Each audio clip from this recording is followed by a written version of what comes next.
महाभारत सिखाती है कि सत्य के लिए अपनों से भी लड़ना पड़े तो लड़ो। भारत के 28 राज्यों में से उत्तराखंड के प्रमुख शहर हल्द्वानी न्यूज में आपका स्वागत है। अभी खबर आ रही है, बंगाल में सड़क पर नमाज बैन करने का फरमान जारी कर दिया गया। ये जो खबर आ रही है, ये बताने, जताने, चेताने की कोशिश है कि अब हिंदूवादी सरकार पश्चिम बंगाल में है, लिहाजा मुस्लिम लोग अपने पांव ज्यादा न फैलाएं। इधर नीट पेपर लीक को लेकर जो 3 मई को हुआ था, रद्द कर दिया गया है। सीबीआई को फिलहाल मामले की जांच के लिए आगे किया है और स्टूडेंट्स के पैसे लौटाए जाएंगे। इधर तेल और सोने को लेकर, घूमने फिरने को लेकर पीएम की ओर से एहतियात बरतने की अपील पर देश में विपक्ष के लेकर आम जन में चर्चा परिचर्चा छिड़ गई है। लेकिन अगर नेता हो या अधिकारी ईमानदारी से इसकी शुरुआत अपने से करे, नहीं ऐसा ना हो कि साइकिल चला रहा है, फोटो सेशन करा रहा है, पीछे पीछे पूरा काफिला चल रहा है, सिर्फ दिखावे के लिए इस तरह का डेमो ना करे तो उसका असर और फर्क देखने को मिलेगा। फिलहाल सोशल मीडिया में अलग अलग कमेंट ने पारा चढ़ा दिया है। इधर टीएमसी ने कलकत्ता हाईकोर्ट का रुख किया है। हिंसा को लेकर बंगाल में रोज नया देखने को मिल सकता है, सरकार क्योंकि नई बनी है। देश की राजधानी से खबर आ रही है, एलजी ने डीडीए को द्वारका को एक अंतर्राष्ट्रीय निवेश केंद्र के रूप में विकसित करने की योजना तैयार करने का निर्देश दिया। अधिकारियों ने सोमवार को बताया कि दिल्ली विकास प्राधिकरण के अध्यक्ष और उपराज्यपाल तरनजीत सिंह संधू अधिकारियों को द्वारका को घरेलू और अंतर्राष्ट्रीय निवेश के एक प्रमुख केंद्र के रूप में विकसित करने के लिए व्यापक समयबद्ध योजना तैयार करने का निर्देश दिया है। दिल्ली उच्च न्यायालय फीफा जो विश्व कप के प्रसारण की याचिका पर केंद्र सरकार का रुख स्पष्ट करने को है। अंतिम राहत के रूप में याचिकाकर्ता ने प्रार्थना की कि सभी 104 मैचों के लिए अधिकार प्राप्त किए जाएंगे। फीफा विश्व कप 2026 के प्रसारण की मांग वाली याचिका पर केंद्र और प्रसार भारती का रुख मांगा है, जो 11 जून से शुरू होने वाला है, यानी कि अगले महीने। आशीष सूद ने दिल्ली अग्निशमन सेवा से अग्नि सुरक्षा उपायों को मजबूत करने का आग्रह किया। दिल्ली के गृह मंत्री आशीष सूद ने सोमवार को अधिकारियों को दिल्ली अग्निशमन सेवा का आधुनिकीकरण करने, अग्नि निवारण प्रणालियों को मजबूत करने, राजधानी में आपातकालीन प्रतिक्रिया सुधार करने के निर्देश दिए।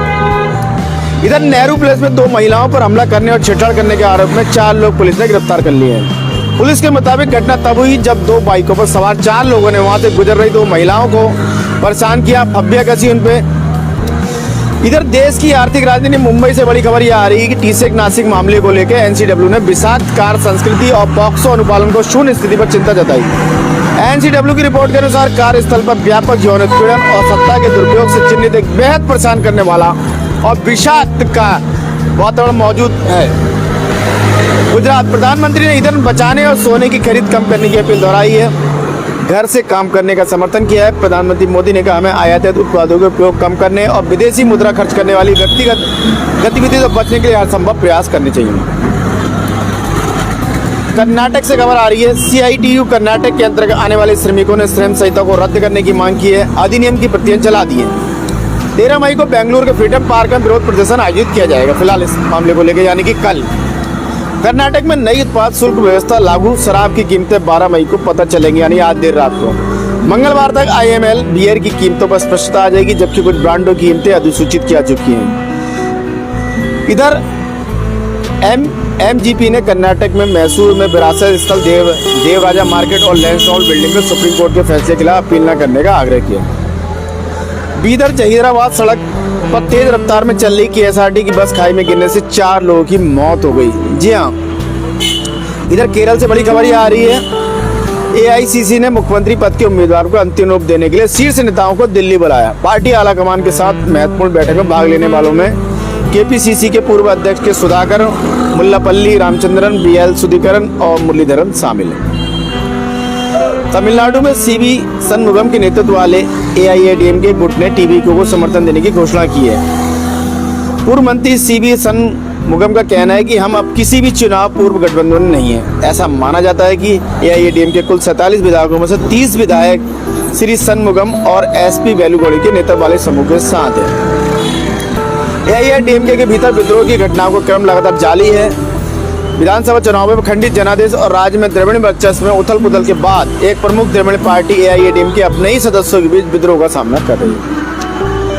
ए पलानीस्वामी के समूह ने सीवी सनभूषण नेतृत्व वाले एआईएडीएमके के बागी गुट की कड़ी आलोचना की है। अपने सोशल मीडिया हैंडल पर पोस्ट में समूह ने दावा किया अपने गृह जिलों में चुनावी सफलता हासिल न कर पाने वालों की सभा झूठ का पुलिंदा फैला रही है। तमिलनाडु में नीट यूजी के उम्मीदवार परीक्षा रद्द होने से नाराज है। नई तिथियों और प्रक्रियाओं की घोषणा को लेकर अनिश्चितता ने उम्मीदवारों के बीच हलचल पैदा कर दी है। जेसीडी प्रभाकर तमिलनाडु विधानसभा अध्यक्ष के रूप में सर्वसम्मति से निर्वाचित हुए। मुख्यमंत्री विजय को जीवित एमजीआर बताते हुए स्पीकर ने कहा कि तमिलनाडु विधानसभा की 17वीं सीट पर उनका चुनाव टीवी के नेता की बदौलत हुआ है। सुप्रीम कोर्ट 13 मई को दक्षिण कश्मीर के विधायक सेतुपति की विश्वास मत संबंधी याचिका पर सुनवाई करेगा। डीएमके के आर पेरियप्पन द्वारा दायर याचिका के आधार पर उच्च न्यायालय के एक आदेश में जो सेतुपति से केवल एक वोट के अंतर से हार गए। टीवीके के विधायक को तमिलनाडु विधानसभा के लिए 24 घंटे से भी कम समय में होने वाले विश्वास प्रस्ताव पर मतदान करने से रोक दिया गया।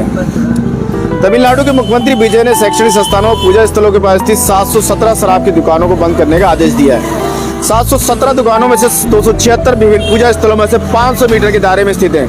186 शैक्षणिक संस्थानों के पास और 255 बस टर्मिनलों के पास स्थित है। इधर शुभेंदु के सहयोगी चंद्रनाथ रथ की हत्याकांड में सीबीआई ने जांच अपने हाथ में ले ली है। एजेंसी ने हत्या की जांच के लिए कई राज्यों के अनुभवी अधिकारियों से मिलकर बनी 7 सदस्यीय जो विशेष जांच टीम है उसका एसआईटी का गठन किया। टीएमसी विधायक मदन मिश्रा अस्पताल में भर्ती। अस्पताल के एक अधिकारी ने बताया कि उन्हें मुद्रा प्रणाली समेत कुछ समस्याओं के साथ भर्ती कराया गया था और वर्तमान में उनकी चिकित्सा निगरानी की जा रही है। मोदी ने पश्चिम बंगाल में आयुष्मान भारत योजना को लागू करने का कदम का स्वागत किया है। केंद्र सरकार की प्रमुख योजना के तहत प्रत्येक पात्र परिवार को प्रतिवर्ष 5 लाख रुपए तक का स्वास्थ्य बीमा प्रदान किया जाता है। यहाँ पे हम दर्शकों को जानकारी के लिए बता दें, इससे पूर्व बंगाल में स्वास्थ्य साथी नाम की योजना थी, उसमें भी 5 लाख रुपए का कवर मिलता था। यानी निचोड़ के रूप में देखा जाए तो सिर्फ नाम बदला है। 5 लाख की सुविधा पहले भी थी और आज भी रहेगी, बस नाम का अंतर है। लेकिन फिलहाल दोनों योजनाएं लागू रहेंगी राज्य में, ऐसा कहा जा रहा है। तृणमूल ने पश्चिम बंगाल में चुनाव के बाद जारी हिंसा का आरोप लगाया है। अभिषेक बनर्जी का आरोप है कि उत्तरी बंगाल में आदिवासी नेताओं सिद्धू कान्हू मुर्मू की मूर्ति में तोड़फोड़ नुकसान पहुंचाया गया। मध्य प्रदेश से बड़ी खबर ये आ रही है कि कूनो में 2 चीतों का जंगल में छोड़ा गया। मुख्यमंत्री मोहन यादव ने कहा कि मध्य प्रदेश को अब चीता राज्य के रूप में मान्यता प्राप्त है, जो कि राज्य के लिए गौरव की बात हुई। दर्शकों को जानकारी के लिए बता दें, भारत में जब चीते नहीं रहे, लिहाजा 2022 को अफ्रीका के जंगलों से विशेष विमान द्वारा विशेष पिंजरे में इनको लाया गया था। अब इनकी आबादी लगातार धीरे धीरे बढ़ रही है। बिहार में ऑर्केस्ट्रा नेटवर्क का भंडाफोड़, 40 से अधिक नाबालिग लड़कियों को बचाया गया, 22 गिरफ्तार हुए। असम में नई सरकार के शपथ ग्रहण समारोह स्थल से गोलियों के साथ एक व्यक्ति को गिरफ्तार किया गया। खानपारा स्थित पशु चिकित्सालय महाविद्यालय परिसर के प्रवेश द्वार पर सुरक्षा जांच के दौरान उस व्यक्ति से जिंदा गोलियां बरामद की और इस घटना से हड़कंप मच गया था। इधर हेमंता बिस्वा शर्मा ने लगातार दूसरी बार असम के मुख्यमंत्री के रूप में शपथ ली। इस मौके पर मोदी भी मौजूद थे। प्रधानमंत्री मोदी पर राष्ट्र विरोधी टिप्पणी करने के आरोप में सपा सांसद अजय सिंह लोधी के खिलाफ मामला दर्ज किया गया है। पुलिस की यह कार्रवाई भाजपा के जिला मीडिया प्रभारी सत्येंद्र प्रताप गुप्ता की शिकायत पर हुई, जिन्होंने श्री लोधी पर मोदी के बारे में अपनी टिप्पणी से जातिगत नफरत भड़काने का आरोप लगाया था। उत्तर प्रदेश के चंदौली जिले में 3 लोगों की हत्या के आरोप में पूर्व सैन्यकर्मी मुठभेड़ में मारे गए।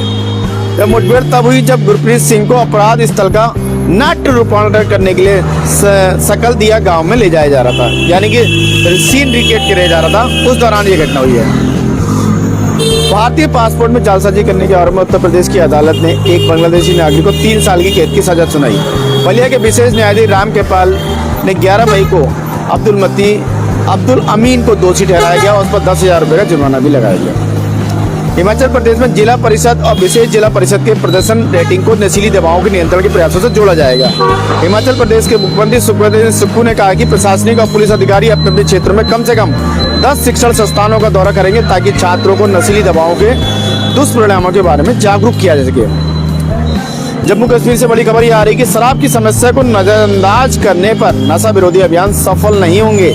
मीरवाइज ने कहा, सरकार एक के खिलाफ कार्रवाई करते हुए दूसरे पर चुप्पी साधने को उचित नहीं ठहरा सकती। बढ़ती आलोचना के मद्देनजर जम्मू कश्मीर के मुख्यमंत्री अब्दुल्ला ने शराब पर अपना बयान वापस ले लिया। इससे पहले शराब पर प्रतिबंध लगाने की मांगों पर बोलते हुए अब्दुल्ला ने कहा, कोई भी स्थानीय लोगों को शराब का सेवन करने के लिए मजबूर नहीं कर रहा था।